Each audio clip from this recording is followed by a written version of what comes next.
Meu nome é Thiago. Nesse vídeo a gente vai falar de dicas gerais de estudo de língua.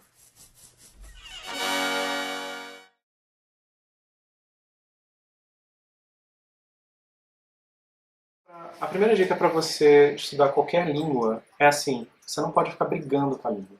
A língua é um sistema e ela não vai mudar porque você não gostou, porque você não está afim, porque você acha complicado, porque essa ordem não faz sentido. Ela não vai mudar. Então, não adianta você ficar brigando. Você precisa aceitar a língua pelo que a língua é. Se a gente está falando de alemão, que tem uma ordem sintática diferente, se você fala sujeito, objeto, verbo, aceita. É assim que funciona. Se você fala de uma língua que tem os auxiliares, como inglês, aceita, vai. É muito mais fácil assim. Por mais que a gente não goste, por mais que seja mais confortável, mas para ser confortável a gente fala nossa língua, não faz muito sentido. Dentro disso, é interessante se você conseguir se divertir. Escolhe uma coisa que você gosta, ou várias coisas que você gosta, e tenta fazer essas coisas na língua, ou procurar informação sobre essas coisas na língua. Gosto muito de gatos, leia sobre gatos, na língua que você estuda. Gosto muito de surfar, procure informação sobre surf, na língua que você gosta. Gosto muito de fotografia, gosto muito de qualquer coisa. O que você encontrar já vai valer para você. Outra coisa que, e aí tem a ver com você se divertir, é que você precisa ter contato contínuo com a língua. Coisas pequenas. Quando você já tiver um mínimo, você está no básico, ou seja o que for, coloca o seu celular na língua que você estuda. Já é alguma coisa. Se der, troca o sistema do seu computador, põe na outra língua. Começa a ter o máximo de contato possível que você conseguir. Ouve música, pega a letra, você não precisa entender a letra toda, mas canta junto. Esse contato faz muita diferença, mesmo que não faça muito sentido no momento. Aos poucos começa a fazer sentido, aos poucos começa a valer a pena. Outra coisa que é importante que você seja muito curioso o tempo todo. Então, nossa, como fala, sei lá, rebimboca da parafuseta na língua que eu estou estudando? Vai atrás. Como que será que funciona aquele detalhe obscuro? Vai atrás. Como será que fala o bicho que aparece naquele quadrinho obscuro que eu li? Vai atrás.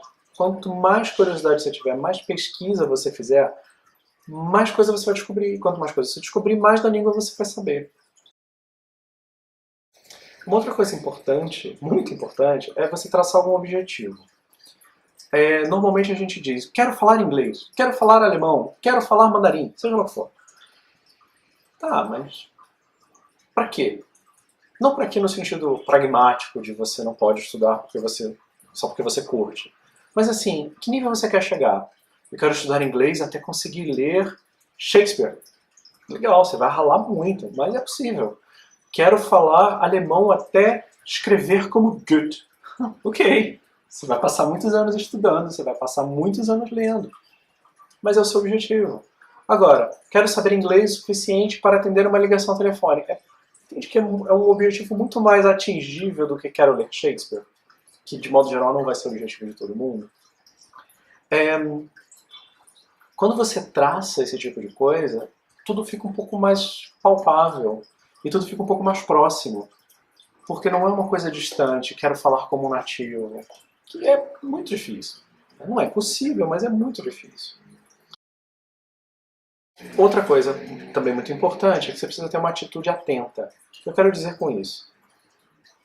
Se você está assistindo um filme, tipo, você está curtindo, é um filme bobo, mas o filme é na língua que você estuda, pô, não assiste dublado, não assiste legendado. E presta atenção no que eles estão falando.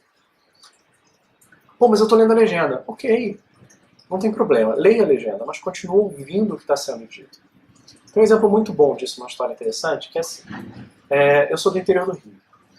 E o Rio sofreu, por razões históricas, muita influência da França. Então, da língua francesa, da cultura francesa, etc, etc. E uma das coisas é que a chupeta com a fralda ou o paninho amarrado, seja o que for, é muito conhecido no Rio como bubu. E, para mim, sempre foi bubu, porque as pessoas falam bubu. Em São Paulo, normalmente as pessoas chamam de cheirinho, no interior. Cada lugar tem um nome, ou paninho, enfim. E eu nunca fui atrás do Bubu. Bubu é Bubu, acabou. E aí um dia eu estava vendo um filme francês e prestando atenção no filme, né, no que estavam dizendo, etc. E uma personagem diz assim, ela é professora de crianças e ela diz, em francês, fulano vai pegar sua chupeta. E aí eu percebi que quando ela diz chupeta, ela usa a palavra bubu. Então, daí que veio. É claro que a gente não consegue fazer isso com o filme inteiro, porque cansa, porque a gente não tem um nível suficiente, seja o que for. Mas qualquer atenção que você prestar já está valendo. Questões culturais, questões de tradução, questões de uso de palavra, uma palavra nova, mesmo que você não tenha entendido, vale muito a pena você prestar atenção nisso.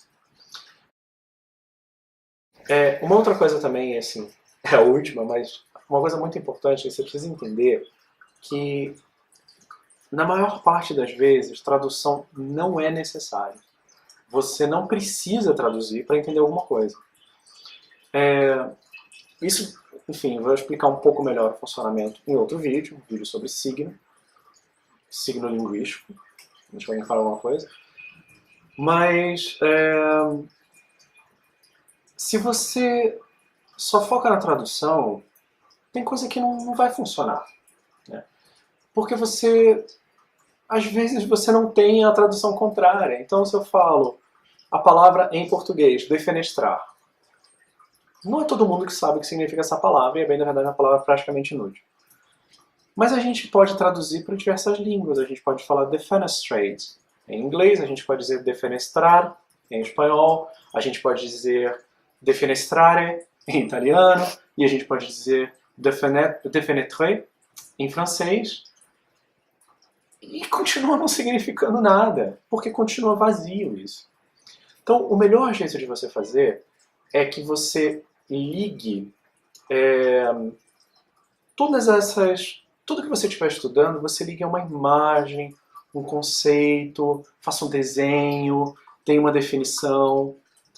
Porque além de a imensa complexidade de vocabulários que a gente encontra, tempos verbais muitas vezes não são exatamente traduzíveis.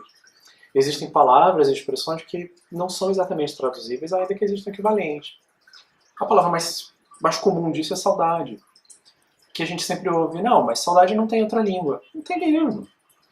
Saudade é quando você sente falta de alguma coisa, mas isso tem uma certa nostalgia, não é bem falta da minha carteira.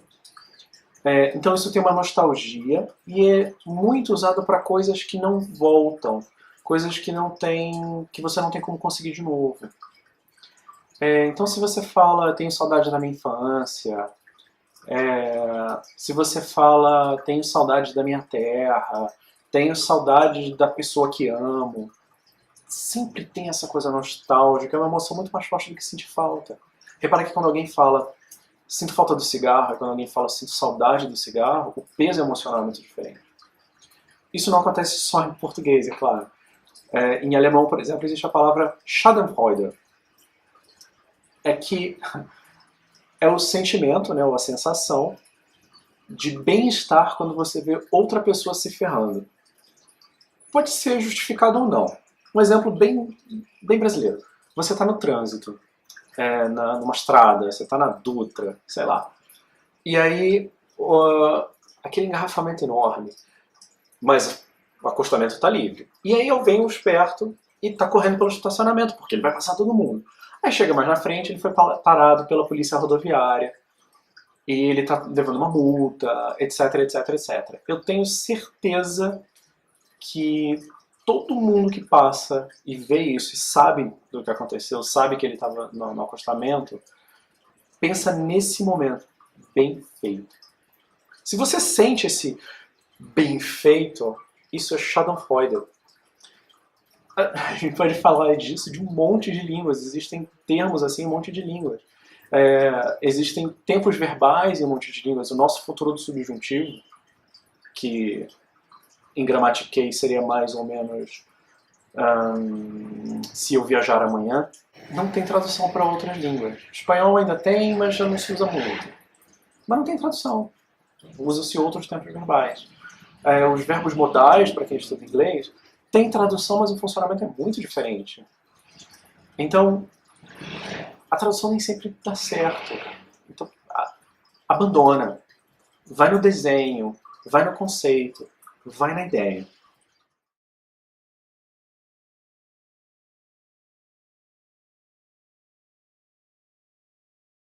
Bom, esse vídeo termina por aqui.